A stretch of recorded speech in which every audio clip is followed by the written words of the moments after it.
I'm Christine and I wrote a book. I don't know what to say anymore. I wrote a book that's coming out May 21st, 2019. It's called Again But Better. Got a lot of exciting prep stuff going on with this one, and I just started a second one, and it's November, it's NaNoWriMo time, and shit is happening.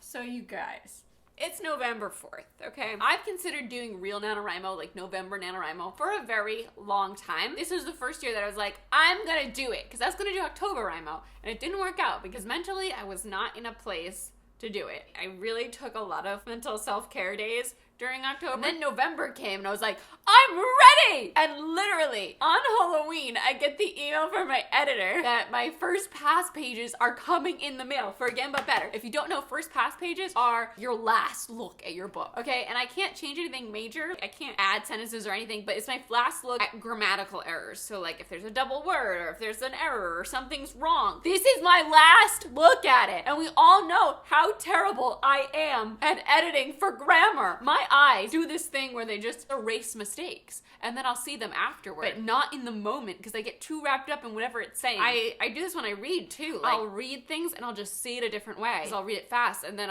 if I look through it again, I'm like, oh, whoa, I just like reversed these sentences and I made this say something else. This happens to me all the time with like captions and just all the time. I'll pick the words out and I'll like create my own sentence to like read it faster and then I'll look at it again and it'll be something completely different. Anyway, I got my first pass pages in the mail. They're right here. I haven't opened them yet because I felt so overwhelmed in the last 3 days. I felt like I'm just spiraling downward into the cage of time and I don't have enough of it.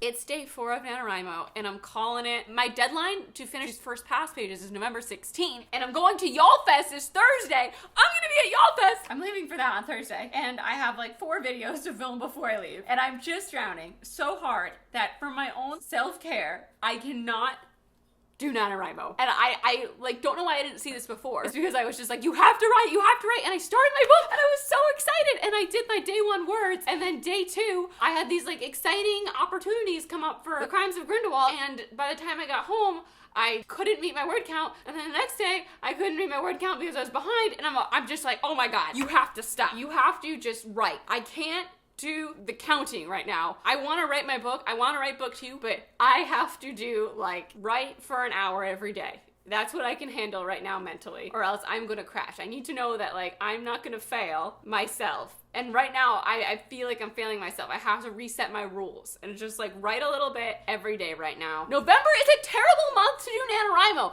I don't know why this is the official NaNoWriMo month, because November is one of the busiest months of the year. Okay, I'd say my busiest months of the year are May, June, and November. They're batshit. I feel personally the best month for a Rimo is January, and I think that should be the official Rimo month. January is such a chill reset month, and it's great for writing for big chunks of time. I'm 4 days into NaNoWriMo and I missed a video deadline twice.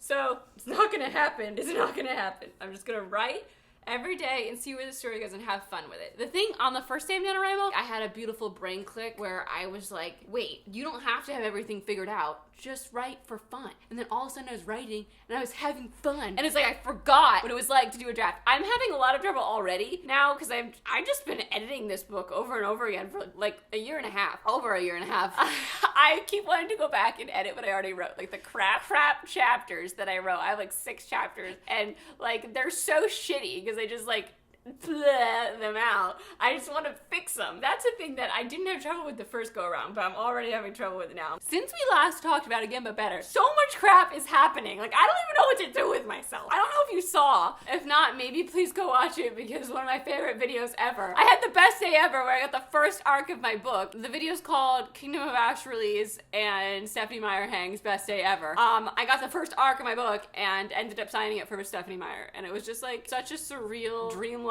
moment in my existence. I'll link that below. So that happened. I also was sent like pages of my book, like the actual, like this is real pages that will be printed. The interior design. Okay, I got to approve the interior design. This is like not the whole book. This is like samples of all the different types of pages and fonts and stuff. It's right here. I picked a narrator for the audiobook, you guys. I'm gonna do a whole video it's gonna be recorded in New York, so I'm gonna fly out there. That's not happening till next year, but like it's happening. I really wish I recorded myself listening to all the auditions because it was so surreal and weird to listen to people reading a chapter of my book and like interpreting it their way instead of my way and like trying to figure out who I think will interpret the entire book in the way I feel most accurately depicts the characters and their personalities, and it's so strange. The narrator I chose, I've listened to stuff she's done before, and she's great. It's just like scary in general, giving your words to someone else to act out. It's weird! It's narrated by a woman, but like there's a lead male character in the book, and the woman's gonna have to do the male character voice, and you wanna, find someone who does a male character voice for this character that you like, because that could make or break the audiobook. I know if you listen to audiobooks, you've probably listened to one where you're like, ooh, I can't stand the voice for the guy. He sounds ridiculous. And then it kind of like throws everything off. You need to be okay with that voice. That was another huge thing to consider. There were 3 that I thought could work. I polled some of my friends and got their opinion on who they think is the best, and most of us picked the one that I thought was the best. The woman I picked, when I was listening to hers, I was like, oh my god, oh my god, this is so weird, but oh my god, she's doing it. Like, she's doing it. And it was just so magical because I had listened to a bunch where I was like, okay, this could work, or like, oh, this is not working. So these are my first pass pages. This is my book in here. So what I do is go through this and like write in a dark pen on the page if there's anything that needs to be changed. And then I'll have to like scan or send back these pages on the day that it's due so that those changes can be made. I haven't, oh my god. It's like all rubber banded in a rubber band. Holy shit. This is huge. Oh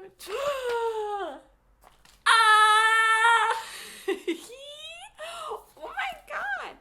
Oh my god. Oh my god. Oh my god. Oh my god. Oh my god. Oh my god. Oh my god, this is so weird. This is the first time I've seen it like all formatted the way it's supposed to be formatted. This is so weird. Oh my god, this is so weird. This is so weird. This is so weird. Oh my god, this is so weird. Oh my god, this is so weird. Oh my god, this is so weird. Even those arcs that I got were not formatted. They're just like all in the same font and like all regular. It's just like, it's like in the, it looks like it's gonna look. This is so weird. Oh. Yeah, having to do this, my last pass of my book, on top of my reading whatever I have to read this month, on top of NaNoWriMo word count, on top of YouTube videos that are on a deadline, and on top of traveling, was just gonna murder everything. It's a big load off of my head, just to be like, write a little bit every day, and then work on this. I think I'm gonna start working on this today, which is so. I'm just reading my book for like the last time before it's real. Oh my god! I'm sorry, I'm gonna put this down. I gotta put the rubber bands back on it. So that's where I'm at right now. When you see this, I'm on my way to YALLFest to like give out the first books ever, which I'm definitely gonna do a video of because I can't not. What? As far as my writing playlist for my new book, I literally listened to Dodie's If I'm Being Honest 5,000 times. Okay, not literally 5,000 times, but like I just listened to it over and over and over and over and over and over and over and over and over. And I was like crying and listening to it. That came out on Friday. And I listened to the Wicked song For Good, which is an amazing song. Yeah, I have 2 songs on my new writing playlist so far, and they're both amazing. I've got about 3,400 words in this new book so far, so yeah, I'm rolling. It's going. It's happening. The experience so far has been so different from my first book. So entirely different. So we'll see where it goes. Let me know how your NaNoWriMo project is going. I'm sure you're kicking ass, but if you've had a panic breakdown because you're too busy like I have, don't be too hard on yourself. There's another chance to Rimo every single month. I'm Christine. I make videos every Tuesday. Like, Emma Better's available for pre-order. The link's in the description below. I will see you next time. Goodbye!